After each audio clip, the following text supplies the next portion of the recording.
आरक्षण उपवर्गीकरणाविरोधात छत्रपती संभाजीनगरमध्ये भीमसैनिकांचा एल्गार। नमस्कार, A1 CID न्यूजमध्ये आपलं स्वागत आहे। अनुसूचित जातींच्या आरक्षणाच्या उपवर्गीकरणाविरोधात छत्रपती संभाजीनगरमध्ये भीमसैनिकांचा आक्रोश पाहायला मिळाला। क्रांती चौक ते विभागीय आयुक्त कार्यालयाचा भव्य मोर्चा काढत उपवर्गीकरणाचा तीव्र विरोध करण्यात आला। बुधवारी 12 ऑगस्ट रोजी आयोजित या मोर्चाचे नेतृत्व रिपब्लिकन सेनेचे प्रमुख आनंदराज आंबेडकर यांनी केलं। अनुसूचित जाती प्रवर्गातील विविध सामाजिक संघटना, महिला, पुरुष, विद्यार्थी आणि वकील मोठ्या संख्येने मोर्चात सहभागी झाले होते। विभागीय आयुक्त कार्यालयासमोर झालेल्या सभेत आनंदराज आंबेडकर यांनी आरक्षणाच्या उपवर्गीकरणावरून सरकारवर निशाणा साधला। अनुसूचित जातीची वाढती प्रगती रोखण्यासाठीच उपवर्गीकरणाचा घाट घातला जात असल्याचा आरोप त्यांनी केलाय।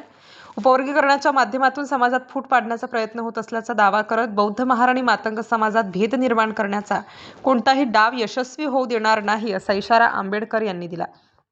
मोर्चात निळे झेंडे आणि विविध घोषणांचे फलक लक्षवेधी ठरले। यावेळेसही आंबेडकर उपवर्गीकरण होऊ देणार नाही आणि बदर समिती बरखास्त करा अशा घोषणांनी परिसर दणाणून गेला। सरकारने उपवर्गीकरणाचा निर्णय रद्द केला नाही तर आंदोलन अधिक तीव्र करण्याचा इशारा यावेळी देण्यात आला। तसेच डिसेंबरमध्ये विधानसभेला घेराव घालण्याची घोषणाही करण्यात आली। मोर्चानंतर आनंदराज आंबेडकर आणि त्यांच्या सहकाऱ्यांनी विविध मागण्यांचे निवेदन विभागीय आयुक्त जी श्रीकांत यांच्याकडे सादर केले। एवढे गट आठवतात, परंतु खऱ्या अर्थानं आज आंबेडकर समाज हा एक दिला, एक विचार, एक संघ झाला। त्यानं मला क्रांतिकारी जमेल तर माझ्या पुढच्या येणाऱ्या भावी पिढीचा उद्धार झाला पाहिजे।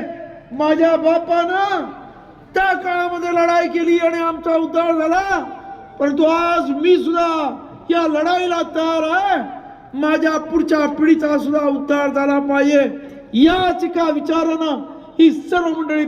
अशाच महत्त्वाच्या बातम्यांसाठी A1 CID न्यूजला लाईक, शेअर आणि सबस्क्राईब करा।